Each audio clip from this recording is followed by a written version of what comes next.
my name is Dylan, and I am a senior at Linear High School. I'm really into FCA and cheer, and I'm gonna be sharing something personal.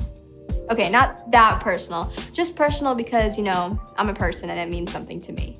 What most people don't know is my last name is actually Lau. It's Chinese, while my family is mainly Filipino. My first name's a little different too, because Dylan is usually stereotyped as a boy's name. But I really like my name because it makes me feel unique and empowered, which is why it's kind of annoying whenever substitute teachers call me Dylan Leo. When someone uses my name and makes an effort to say it right, it lets me know that they actually see me and accept me for who I am. Maybe it doesn't sound like a big deal, but you can't really know me unless you know me as Dylan Lau. It's not just a name, it's personal.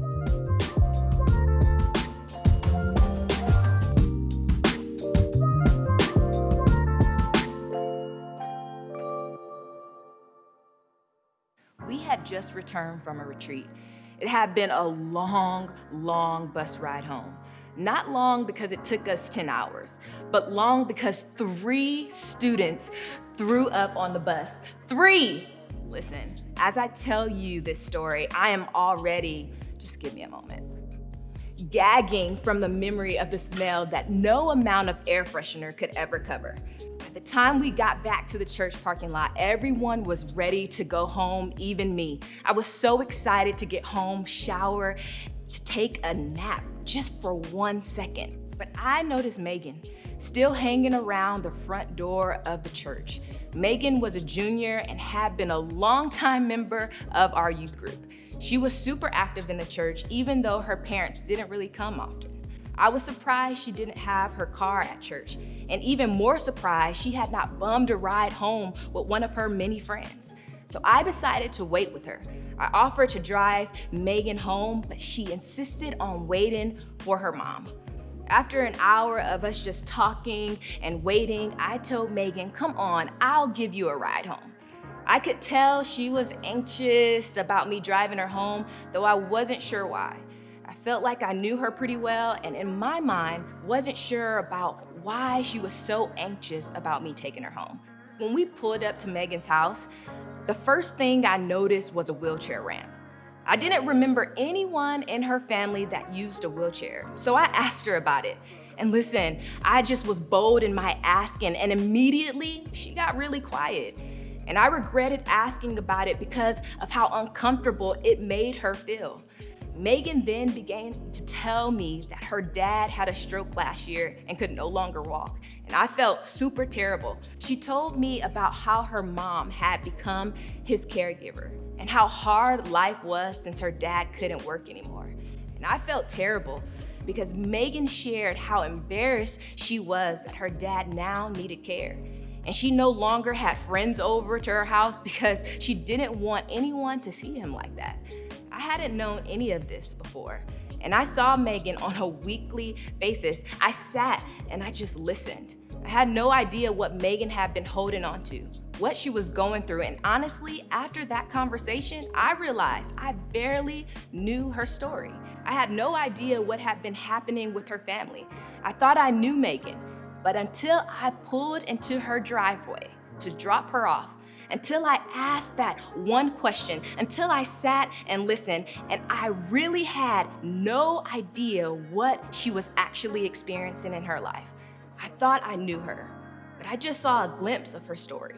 We often assume we know the stories of other people, don't we? We assume we know them just because we know their name, or what they are good at, or what they are into. Many of us confuse following someone on Instagram with actually knowing their story. Their Instagram story is not their personal story. I made that mistake with Megan. I thought I knew her because she came to church every week, but to be honest, I really had no idea about Megan's story. I thought I knew Megan because of the way she acted and the friends she had, but there was so much more to her that I just didn't know about. If we're all being honest, we are all guilty of assuming we know where our friends live. But until we step into their homes, there are pieces of them we may never be aware of. There is so much more to a person than what we see on the outside. Everyone has a backstory we may never know about. We also have a backstory. Each one of us have a story that comes with family dynamics, friends, things that has happened to us, hurts and wounds that we carry, all the good and all the bad things intertwined into the story of our lives. Most of us know our own stories pretty well.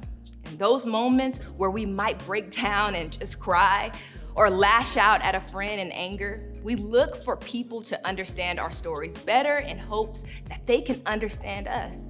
We say things like, if they only knew the kind of morning that I had. They don't know what I am dealing with at home with my siblings or my parents. I couldn't even sleep at night because I was so worried. I am angry all the time, and I'm not even sure why I'm so angry and mad. This might be true for us, but we forget to think about the steps in the moment when our friends lash out in anger or a family member is rude to us. Y'all all know what that means. Remember, immediately we get upset with them. But have you ever taken a moment to sit back and wonder why they might have snapped at you? We have all had those mornings where you oversleep, spill your coffee down the front of your shirt, that big old stain that just sits right here, and still end up missing the bus. When our day starts like that, we can begin to be victims of our emotions. Giving grace to our friends and our family in these moments is so important, because the reality is this: we never know what they are facing. We rarely try to understand their backstory, and because of that, we miss out on being personal with them and knowing the story of who they are. Over and over in the New Testament, we see Jesus take the time to understand people he met. He took the time to have conversations and share meals with people no one else would even think about spending time with. Jesus looked for the opportunity to get personal with people. We have been talking about a man named Zacchaeus and how Jesus walked into his life. Zacchaeus was not exempt to how Jesus impacted the lives of the people that he interacted with. Let's check it out just for a moment. Think about what Jesus does to try to know Zacchaeus. When Jesus came by, he looked at Zacchaeus and called him by his name. "Zacchaeus," he said, "quick, come down. I must be a guest in your home today." Zacchaeus quickly climbed down and took Jesus to his house in great excitement and joy. Jesus invited himself over to Zacchaeus' house and took time to enter into Zacchaeus' everyday context. Jesus knew it was risky, but he also knew there was more to Zacchaeus than what everyone in the town thought they understood about this guy. And you can see exactly what everyone thought in this next verse. But the people were displeased. He has gone to be the guest of a notorious sinner, they grumbled. It clearly didn't go over well with some of the people in the town. They were all talking about it. Sometimes we gossip about those people we don't like either. The thing about Jesus is he didn't conform to the world's standards. He was looking to connect with Zacchaeus on a greater level. Jesus didn't care what the townspeople were saying. He wanted to step into the place Zacchaeus was most comfortable. That was his home. It was the place that Jesus knew he could get closer to Zacchaeus and learn more about the man Zacchaeus actually was. Where we live is more than our physical address. Understanding our circumstances and situation is the window into who we really are. There is a part of our story that not everyone gets invited to. But here's the thing: Jesus is God. He already knew Zacchaeus' backstory, but Jesus spending time in Zacchaeus' home makes it all more personal. He was able to connect with Zacchaeus in a way the crowd was not willing to accept. Jesus showed that he wanted to get to know Zacchaeus in a bigger way, to really understand him.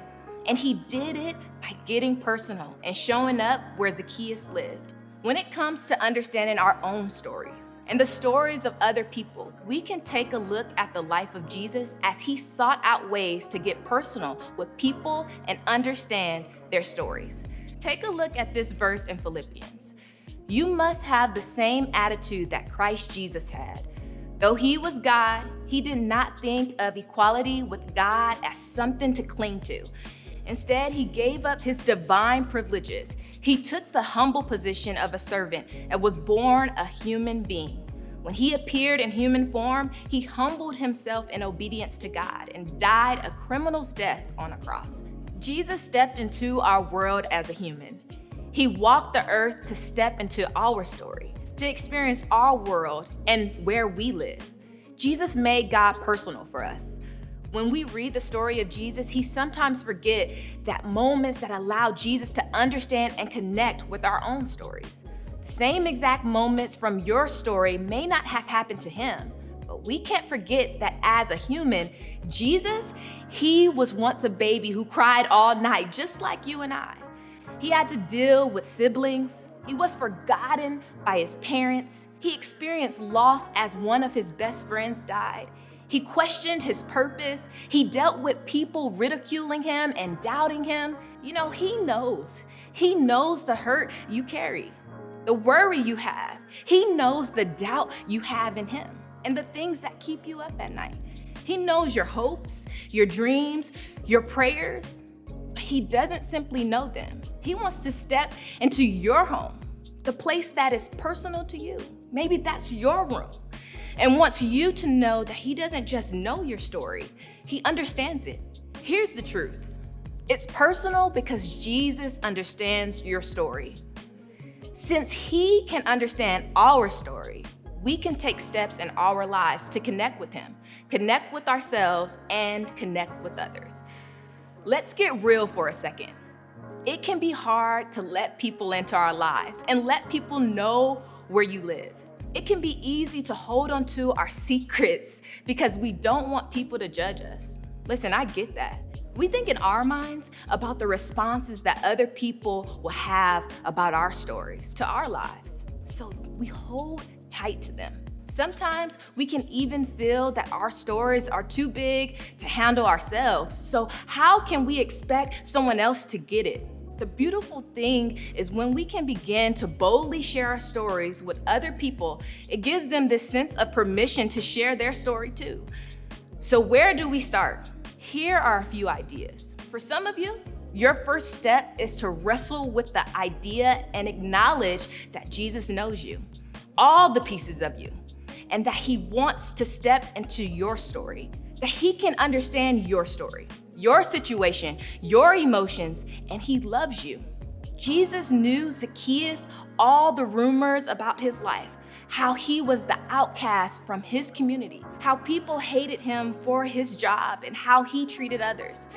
Jesus knew that about him, but also knew that there was more to the story of Zacchaeus.